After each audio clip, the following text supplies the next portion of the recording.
আমার কোনো বন্ধু নেই যার কাছে আমি নিজেকে ভেঙে চুড়ে খুচরো পয়সার মতো জমা রাখতে পারি, যে আমাকে যত্ন করে সঞ্চয় করবে, প্রয়োজনে ফিরিয়ে দেবে একটা একটা আঁথুলি। সত্যি বলতে আমার কোনো বন্ধু নেই। বন্ধু বলতে জেনেছি যাদের, তারা কেবল পথ চলতে সঙ্গী ছিল। দূরের পথের ট্রেনে যেমন থাকে, গল্প হয়, আড্ডা হয়, দুপেয়ালা লেবু চায়ের দাম মেটাতে আমি দিচ্ছি যুদ্ধ হয়।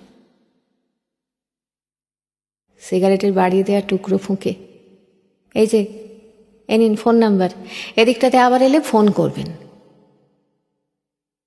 বলা শেষে অচেনা এক স্টেশনে উঠাও হয়।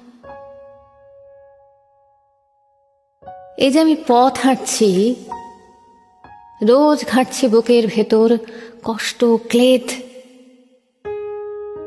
এই যে আমি ক্লান্ত ভীষণ,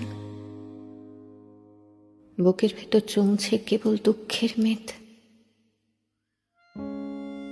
তবু আমার নিজের কোনো বৃক্ষ নেই। প্রবল দহন দিনের শেষে যার ছায়াতে জিরব ভেবে ফিরে আসার ইচ্ছে হয়, তেমন একটা ছায়ার মতন, আগলে রাখা মায়ার মতন।